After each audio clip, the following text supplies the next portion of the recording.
Salut à tous et bienvenue sur cet épisode de l'Acoma Super Contest où j'ouvre le moteur le 99Z, le fameux moteur à double piston, pour le nettoyer et changer tous les joints.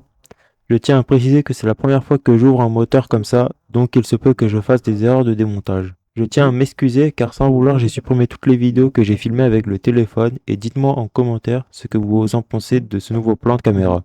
Et n'oubliez pas de vous abonner et de laisser un pouce bleu pour soutenir la chaîne. Bon, je commence à enlever le carburateur et ensuite je passe au clapet d'admission.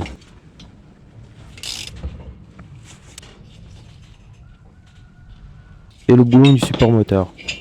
Je passe ensuite à ces vis foirées. Je me suis acheté la bonne douille que je tape avant pour que l'empreinte rentre bien et que je ne foire plus l'écrou. Et je vais essayer avec la mini clé à choc et ça ne vient pas. Et ensuite, je passe avec une longue clé à cliquer et toujours pas. Et là, je me dis que c'est peut-être un écrou à pression inversé. Et j'essaie avec la clé à choc et ça vient sans problème.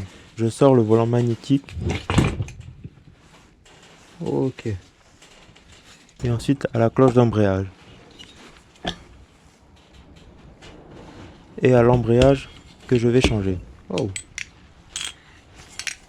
Là, j'enlève les écrous qui maintiennent l'allumage.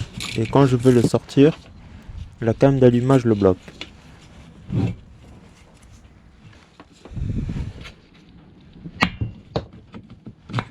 Donc je réfléchis comment sortir la came d'allumage. Et je me dis que c'est peut-être comme l'écrou d'une meuleuse. Donc j'essaie de le faire tourner dans un sens ou de l'autre, mais ça ne bouge pas. Et j'essaie de bloquer avec une pince l'autre bout du vilebrequin et ça ne bouge toujours pas.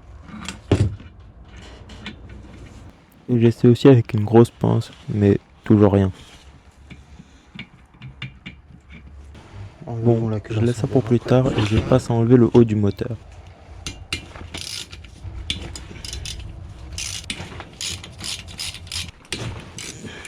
Et je sors la culasse.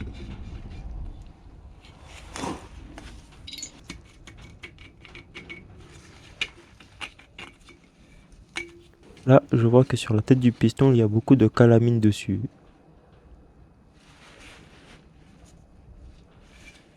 Et ensuite, je sors le cylindre et là, je vois que le moteur a déjà été démonté une fois. Car il y a une sorte de pâte à joint bleu en dessous. Ok. Je crois qu'un deuxième joint, ouais, c'est ça. Ensuite, je passe au tige fileté et la deuxième n'était même pas serrée. Ah non.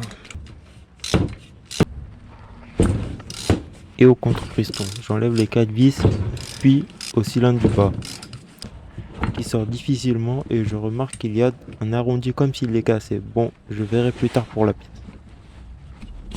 Voilà. J'enlève les vis du carter moteur.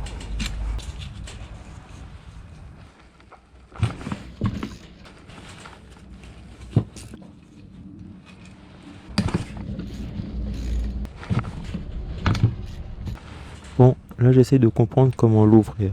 J'essaye de tirer dessus, de tapoter dessus, ensuite de tourner l'écarter. J'arrive à avoir du mouvement, mais n'arrive pas à les écarter. Je repasse au niveau de l'allumage, j'enlève le fil qui se connecte à la bobine.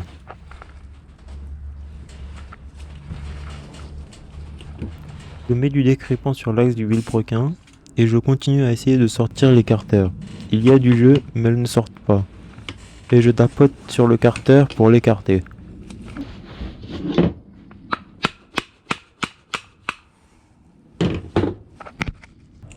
Et sans raison, je sors le segment du contre-piston.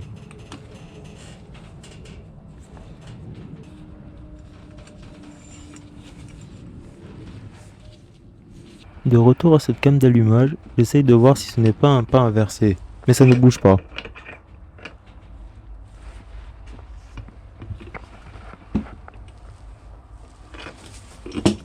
Bon, après m'avoir renseigné de comment sortir la came d'allumage, il faut l'extraire avec un extracteur que je n'ai pas. Mais j'ai cet extracteur de roulement qui a l'air de se prendre bien autour de la came.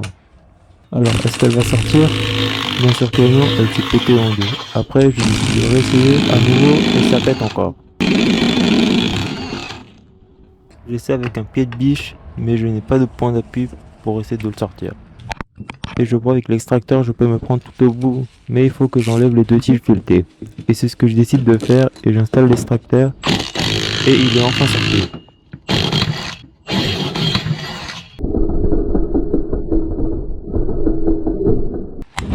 Bon, maintenant je passe au carter et au final faut mettre l'écrou et taper dessus jusqu'à quand il sort. Et je fais de même de l'autre côté. Ensuite, je sors les segments et pas de chance, ils se sont pétés tous les deux.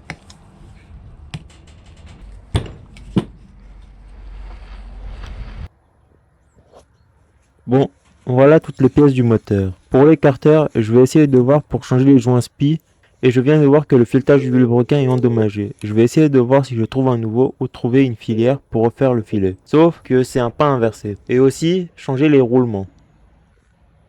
Pour le cylindre de bas, j'ai vérifié et au final il n'est pas cassé, il est comme ça d'origine. Donc juste le nettoyer et peut-être le peindre. Ce qui est de la visserie, je vais tout acheter en neuf. Au cylindre, il est en bon état, pas de rayures, juste un gros nettoyage s'impose.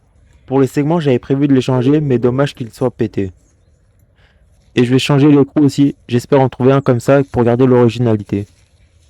Alors que c'était un pas inversé, j'ai dû le pousser un peu trop et quand je voulais l'extraire, bah il s'est pété. Je pense que même avec le bon extracteur, je l'aurais cassé. Pour le variateur, je vais tout changer. Il est tout rouillé et il a une bille qui circule à l'intérieur. Et je ne vais pas le récupérer. Et il y a cette poulie qui se met en face du variateur. Je vais la poncer et peindre. Et le boulon aussi. Bon, je pense avoir tout dit. J'espère pouvoir retrouver les pièces pétées ou de pouvoir les réparer. Je vous dis à la prochaine. Allez, ciao!